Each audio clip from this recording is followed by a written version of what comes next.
গত ঈদুল ফিতরে বাংলাদেশে হাজার হাজার ঈদ জামাত অনুষ্ঠিত হয়েছে, কিন্তু এসবের মধ্যে একটি ঈদ জামাত ছিল খুবই ব্যতিক্রমী ও অনন্য।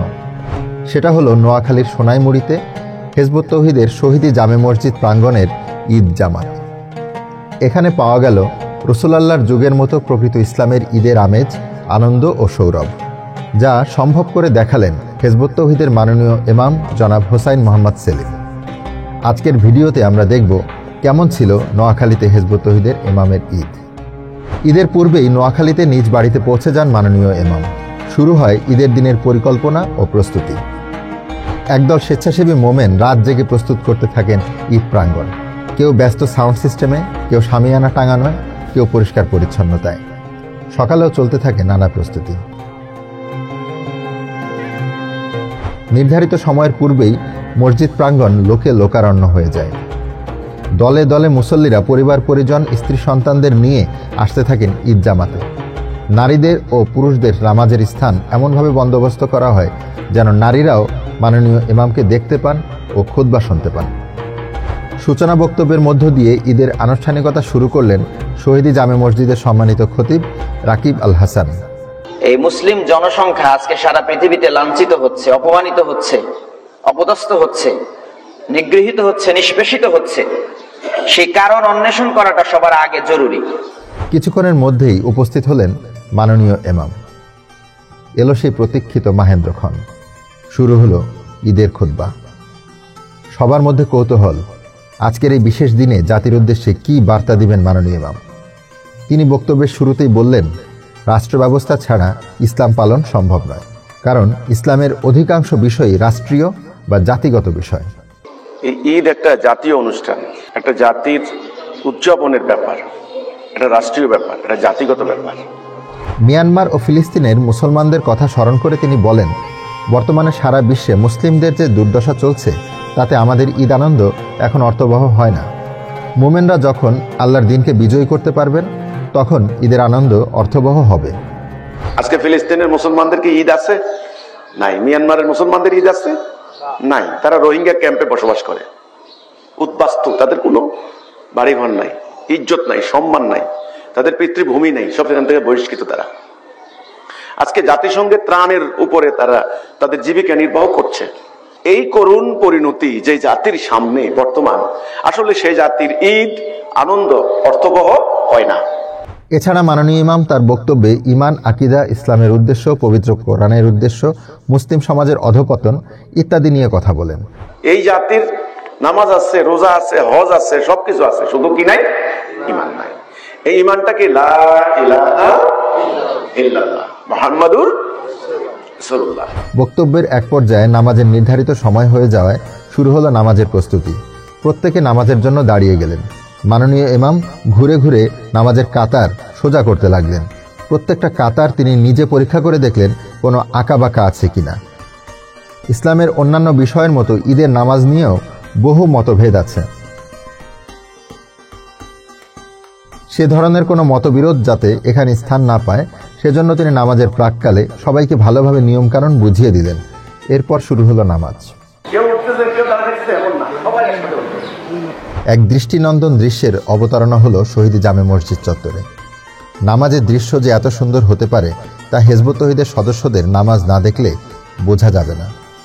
হাজারো মানুষ যখন তাদের ইমামের তাকবীর অনুসরণ করে একসঙ্গে রুকু সিজদা করেন, মনে হয় যেন সহস্রাধিক মানুষ মিলে একটি দেহে পরিণত হয়েছে। একেই বলে জীবন্ত জাতির জীবন্ত নামাজ। নামাজ শেষে মাননীয় ইমাম আরবিতে খুতবা প্রদান করলেন এবং বাংলায় এর অর্থ ব্যাখ্যা করে সবাইকে বুঝিয়ে দিলেন। সূরা তওবার 20 নম্বর আয়াতে আল্লাহ বলেছেন, যারা ঈমান আনে, হিজরত করে এবং নিজেদের জীবন সম্পদ দ্বারা আল্লাহর পথে জিহাদ করে, তাহারাই আল্লাহর নিকট মর্যাদায় শ্রেষ্ঠ, আর তাহারাই সফল কাম। মুনাজাতে তিনি আল্লাহর কাছে ফরিয়াদ জানালেন, আল্লাহ যেন মুসলিমদেরকে দ্রুত ঐক্যবদ্ধ হওয়ার তৌফিক দান করেন।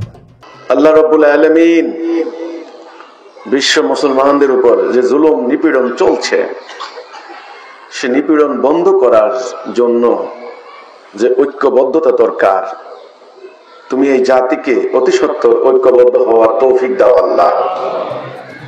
মোনাজাতের পর মাননীয় ইমাম দ্বিতীয় দফা বক্তব্য শুরু করলেন।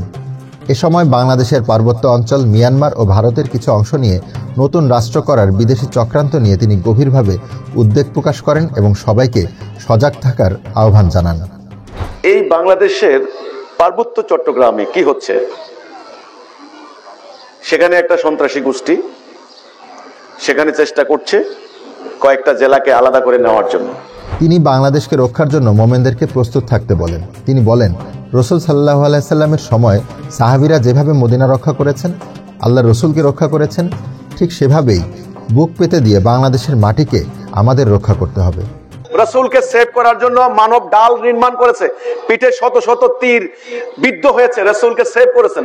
এইভাবে তারা রাসূলকে সেভ করেছেন, উম্মাহকে সেভ করেছেন, এবং মদিনার একটা নারীর ইজ্জত কেউ নিতে পারে নাই, কেউ বলতে পারে নাই।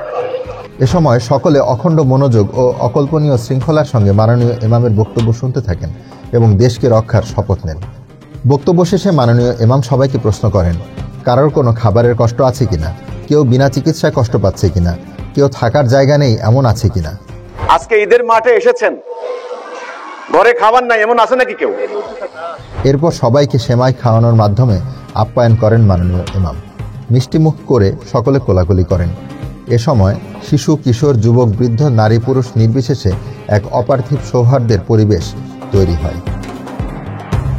মুসলিমদের যে অবস্থান, এই অবস্থান সম্পর্কে তুলে ধরা হয়েছে। বাংলাদেশের কোথাও দেখি না যে নারী পুরুষ একসাথে ঈদের নামাজে ঈদের জামাত করে।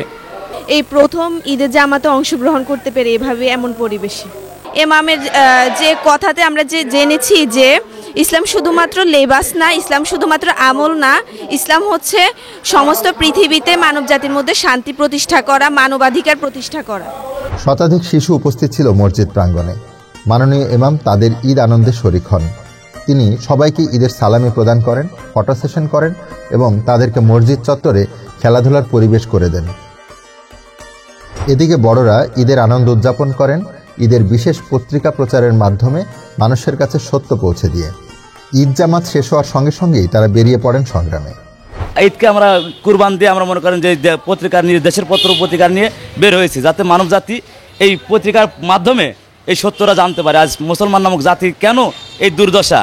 প্রকৃত রাসূলুল্লাহর দেওয়া যে ইসলামটা, সেই ইসলামটা আসলে এই পত্রিকার মাধ্যমে আমরা মানুষের কাছে তুলে ধরতেছি। আসলে এই পত্রিকাটা আমার নিজের ব্যক্তিগত কোনো লাভ নেই, আমরা পত্রিকাটা বিক্রি করি, এটা আমাদের জেহাদ হিসাবে।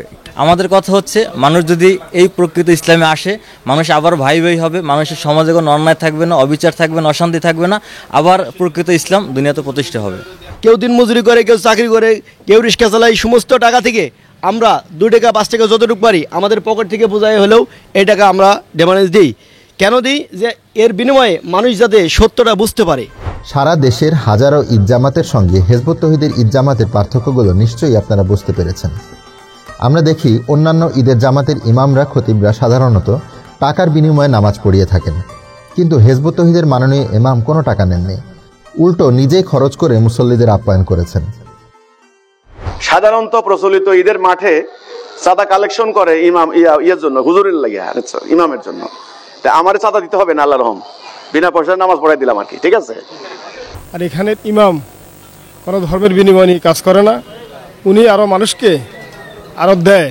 উনি সবসময় অসহায় মানুষের পাশে থাকে, যার কর্ম নাই তার কর্মের ব্যবস্থা করে দেয়, যার ঘর নাই তার ঘরের ব্যবস্থা করে দেয়, যে অসুস্থ তাকে চিকিৎসা করার চিন্তাভাবনা করে। ওনার কাছে আমি প্রকৃত যে ইসলামটা, এটা আমি দেখেছি, ইনশাল্লাহ আমি পেয়েছি। নামাজের পরে যে কালেকশনগুলো হয়, ইমাম সাহেবের লাগে এক ধাপে কালেকশন, আরেক ধাপে তারাবির লাগে কালেকশন, আরেক ধাপে হচ্ছে এই মসজিদের জন্য কালেকশন, আরেক ধাপে যে ইমাম সাহেবের জন্য এক কালেকশন। তো এইভাবে কালেকশন 3 ধাপে কালেকশন করে।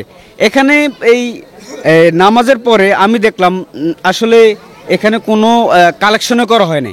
অন্যান্য জামাতে খতিবরা গতানুগতিক আমলের বয়ান করেন, যার মধ্যে মুসলিম বিশ্বের কোনো সংকটের সমাধান পাওয়া যায় না, কিন্তু হিজবুত তৌহিদের ইমামের বক্তব্যে উঠে আসে জাতীয় আন্তর্জাতিক সংকট ও সমাধানের বাস্তবসম্মত উপায়।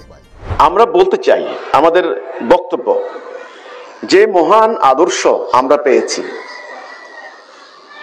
একমাত্র এই আদর্শই পারে এই জাতির অস্তিত্ব রক্ষা করতে।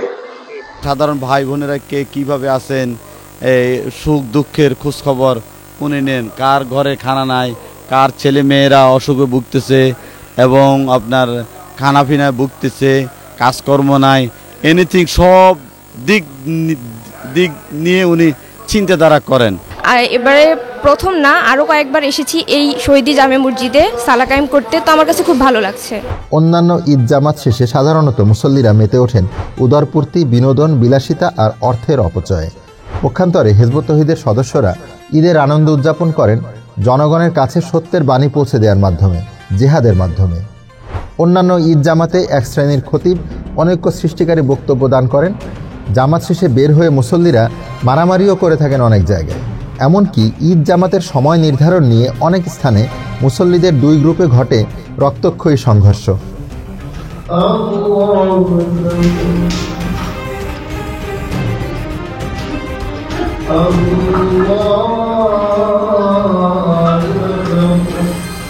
কিন্তু হিজবুত তৌহিদের ইমাম বলেন ঐক্যের কথা, শৃঙ্খলার কথা। তাই মুসল্লিদের মনে দেখা দেয় ঐক্য, শৃঙ্খলা ও ভ্রাতৃত্বের অনুপম নিদর্শন। কিন্তু এইখানে আসার উদ্দেশ্য হলো এখানে ঐক্য, শৃঙ্খলা, আনুগত্য সবকিছু এখানে আছে। এখানে আমার ওয়াইফ আসছে, আমার বোন আসছে, আমিও তাদের সাথে আসছি। এখানে দিনের মূল প্রেক্ষাপট আলোচনা হয়। অন্যান্য জামাতে জুতা চুরি ঠেকাতে সেজদার সামনে নোংরা জুতো রেখে নামাজ পড়তে হয়। পক্ষান্তরে হিজবুত তৌহিদের জামাতে জুতা রাখার শৃঙ্খলা দেখলেও অবাক হতে হয়। জুতা চুরির তো প্রশ্নই আসে না। তাই হিজবুত তৌহিদের ঈদের জামাতে এসে অনেকেই অকপটে বলেছেন এত সুন্দর ঈদের জামাত তারা অন্য কোথাও দেখেননি। ছোটবেলা থেকে যতগুলো আমি জামাত করছি, এরকম জামাত আমি কখনো দেখি নাই। এই প্রথম আমার কাছে এই জামাতে অংশগ্রহণ করে খুবই ভালো লাগছে। এখানে আমি আমার মেয়েদেরকে নিয়ে আসছি, আমার ছেলে আসছে। এখানে জাতীয় সংকট নিয়ে কথা হচ্ছে। আমি চাই প্রতিটি মসজিদে, বাংলাদেশের প্রতিটি মসজিদে যেন মেয়েদের নামাজের ব্যবস্থা করা যেন হয়। উল্লেখ্য, নোয়াখালীর সোনাইমুড়িতে শহীদি জামে মসজিদ প্রাঙ্গণ ছাড়াও সারা দেশের প্রায় প্রত্যেকটা জেলাতেই হিজবুত তৌহিদের শাখাভিত্তিক ঈদ জামাত অনুষ্ঠিত হয়েছে।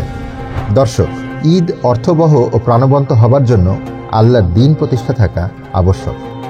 বর্তমানে আল্লাহর দ্বীন প্রতিষ্ঠিত নেই। মানুষের তৈরি জীবন ব্যবস্থা দিয়ে আমাদের জীবন চলছে। হিজবুত তৌহিদের অক্লান্ত সংগ্রামের মাধ্যমে আল্লাহর সত্য দ্বীন যখন প্রতিষ্ঠিত হবে, ইনশাল্লাহ তখন ঈদ সত্যিকারের পূর্ণতা পাবে। মানবজাতি পুনরায় দেখতে পাবে প্রকৃত ইসলামের সেই জীবন্ত ঈদ, যা রাসূলুল্লাহ সাল্লাল্লাহু আলাইহি সাল্লাম ও সাহাবীদের যুগে প্রচলিত ছিল।